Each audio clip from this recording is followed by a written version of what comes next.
Hi, you are listening to the Father Support Network podcast. This podcast is for single fathers and fathers in general. On this podcast, we educate, inform, guide, encourage, and help fathers navigate the complex challenges of maintaining contact and healthy relationships with their children after separation or divorce. Your host is Dr. Michael Nwankpa. Michael Nwankpa is a father of three who successfully fought for the right of his children to have their father in their lives.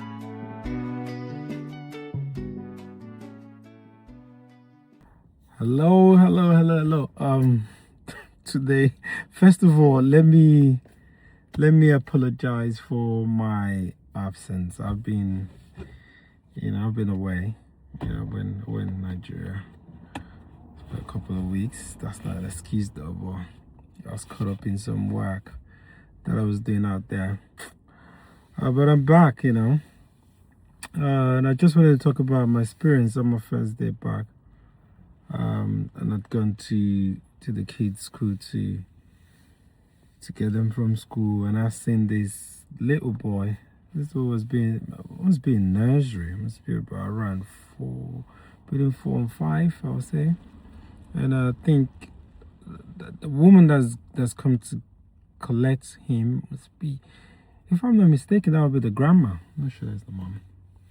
But this is the experience. This boy comes out with the mom and he's throwing this tantrum, and he was just saying he's hungry. And the mom or the grandma was saying, we're going to get home, but he wasn't having it. And he was just going, screaming, I'm hungry. And the grandma, the mom couldn't do nothing. So he's gone to the road, left the pathway, went to the road, threw himself on the floor like a little diva. And I was sitting with anger, because it's like, and the grandma couldn't do nothing, couldn't raise, couldn't do. I'm like, so I want to talk about discipline. Discipline is very, very important. And I'll give another example as well. I've got recently celebrated my daughter's party, and one of the guests, the little child, what you call terrible 2, she must have been 2 coming to 3. She went on a rampage. Like she slapped my friend, and then she went. I've got this stuff in the house where like a box and stuff, and then she was swinging, and then one of my guests on the neck, and then she threw a bottle on a pregnant woman that came. She went on a rampage. She wanted to break the TV. Anyways, what am I talking about? What is the place of discipline? I know in Scotland and in some places they've banned physical discipline of a child, but I'll tell you what, here there is a place of discipline, and discipline starts from so. And like the Bible says, train up a child in the way he should go. When he's old, he will not depart from it. Now, the way we were disciplined growing up, I would say it was borderline, a bit abuse, but listen, we grew up in an environment that was harsh. It was a terrible environment, but our mom had to raise many kids like that. The mom had to be like femme. My mom was the enforcer. She was femme. We got beaten a lot physically. There's a lot of physical in my growing up. There's a lot of but it was love. It was love. I tell you, I grew up in a loving home, but it was love being as well. But am I saying?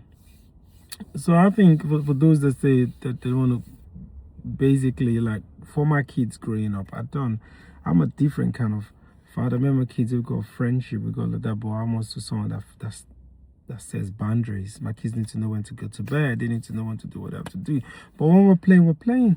When we're joking. I give them that freedom. They've got that independence, that freedom, but they also know what to do right. So it's about setting that boundary. And that's where you get the role of a father. I think a father is even a father's silence. There's that quiet strength. There's that quiet power behind it. That I mean. So let me finish up the story. So I've gone to this child because I couldn't stand it, and I said to him, "Get up," with that firm voice, "Get up."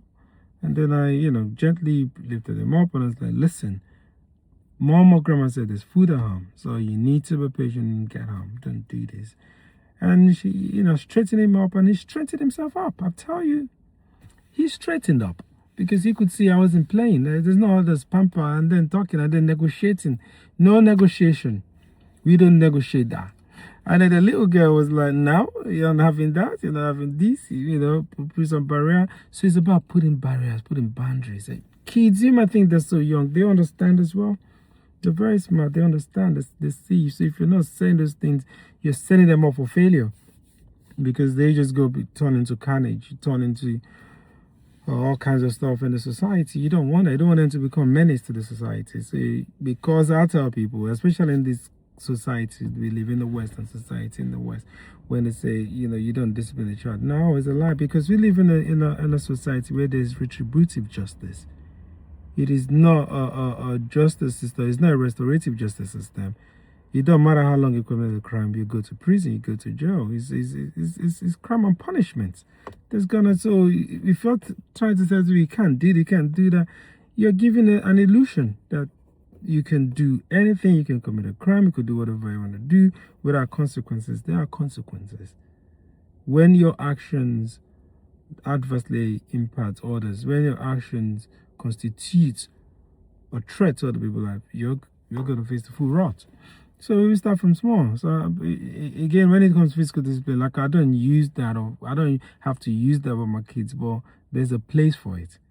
But again, those there are some parents that want to abuse that, because there was the 10-year-old Sharaf, I forgot her name, I think the Palestine decent, where the dad and the I don't know if it's the stepdad or the dad is her actual dad and the and they've just punished and beaten this girl, and they left this beautiful girl, and she died, and the dad ran away to Palestine. I think it was Pakistan, I think, and they had to be extradited back to the UK.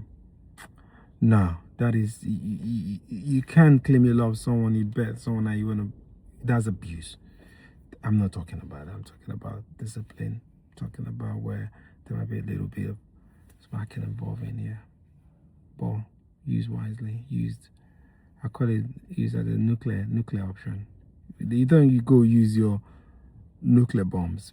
Countries have nuclear bombs. They don't go with any sort of aggression or provocation, use nuclear bomb.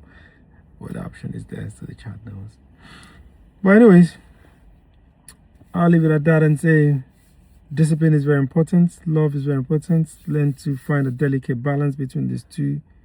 And the father's role is important in providing discipline and structure to a child. So I wish you the best. Have a happy weekend. It's Friday. Enjoy. Be safe out there.